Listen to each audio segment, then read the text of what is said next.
Hello John, today we're going to talk about the quackery called mindfulness. Correct.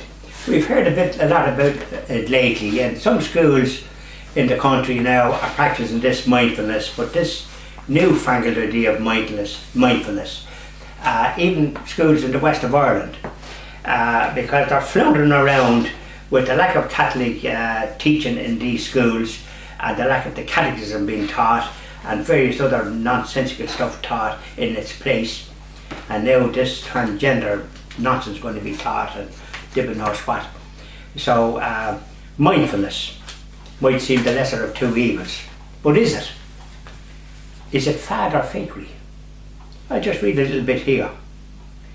For decades the modern world believed that self-esteem built up by, inverted commas, positive thinking was the way to happiness. It would heal our hurts, teach us self-acceptance, and unleash our full potential. The movement began in the US and soon became a multi-billion-dollar global industry. From pop therapy, it spread into schools, prisons, corporations, sport, even into retreat centres, sermons and religious writings. Despite all the hype, it didn't deliver fulfilment and probably did immense harm. Then, just as it was running out of steam, a new fad arrived, promising a new version of salvation and mindfulness. It too was spread like wildfire, showing the great yearning in people for some escape from the noise and scramble of today's agitated world. A fella called, just think of this name, Jon. Well, it could be a John, but it's a person. John Cabot. It could be cabbage, but it's Cabot. It's C-K-A-B-A-T, not cabbage. Cabot. We call him cabbage forever. And Zinn, we call him Zinn for short, is the American guru. A guru? What's a guru? The vegetable spot, but anyway, a guru behind it. Having spent years doing Zen Buddhist meditation, he got the idea of repackaging it for secularized culture and turning it into a brand he could sell to a global audience. Holy Lord. What's the word sell? He wanted, he says, to avoid, and inverted commas, as much as possible the risk of it being seen as Buddhist, New Age, Eastern mysticism, or just plain flaky. Hiding the Buddhist core was a smart marketing ploy, but it didn't change the product. And what a success he has been. This is the cure-all that is now being proposed for everyone, from stressed politicians to screened out children and terminally ill cancer patients. Like every good guru, Cabbage Sin had what he calls a vision in the woods near Boston. Whether was he stung by a dart or something in the region, or did he take something hallucinating? Or probably took a few mushrooms or something. Magic mushrooms.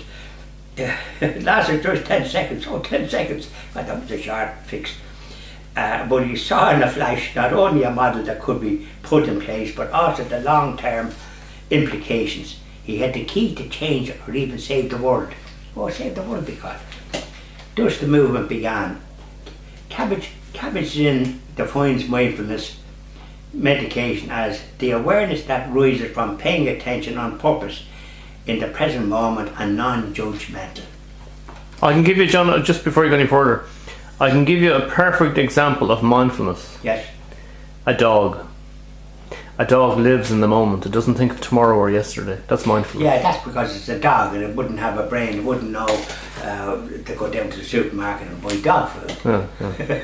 Doesn't think of the yesterday or tomorrow. Mindfulness is about today. So then you might be trying to be a dog today. Woof woof. And keep robbers out.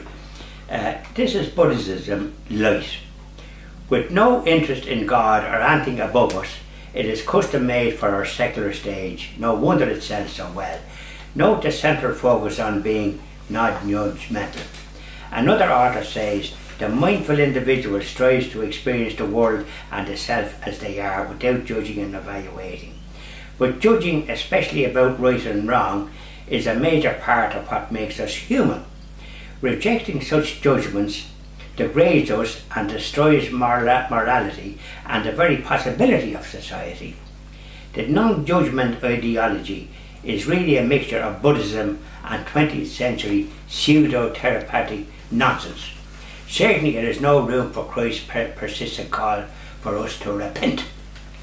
Note also the self-absorbed focus on the present moment. Alzheimer patients who live only in the present moment, with no memories of the past and no concern or hope for the future.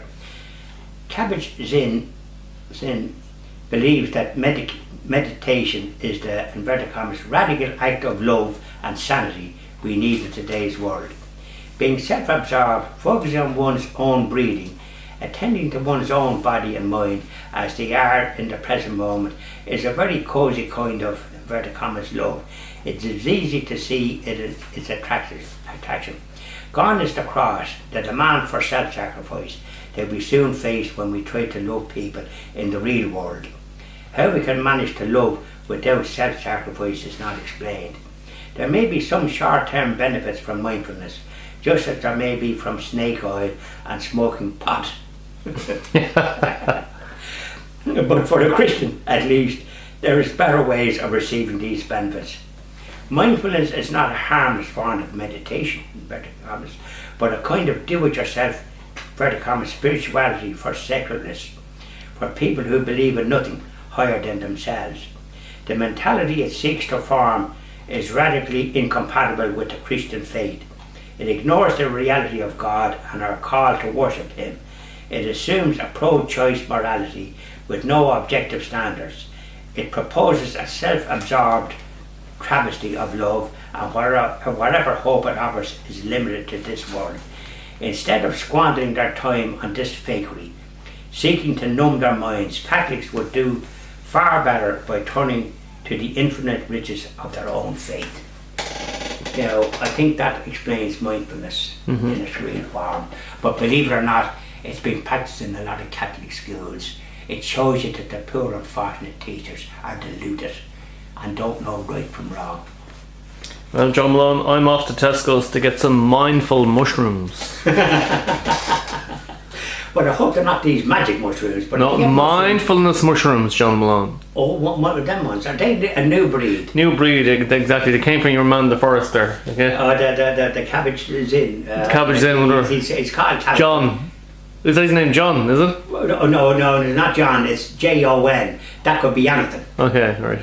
It could be. It sounded like a sweet to me, or it sounded like something like perhaps a vegetable. So if his name is John... Jon. It's not Jon. Well, then why don't we just call him not John? Well, no, I think... But you see... Because he's not John. This is more fakery. He's trying to give himself a name that sounds like a Christian name, but it ain't. Exactly. No, exactly. Yeah. To fit in with he's a Buddhist, and he should just stick to Buddhism and do whatever the gurus do. Perhaps they go out in the garden and sit under a cabbage plant. I don't know. It sounds like he's made Buddhism a kind of a corporate enterprise. Well, he's changed the packaging. Yeah. But at the end of the day, there's a Buddha hopping out of that package. Thank you very much, John. Thank you very much, Alan.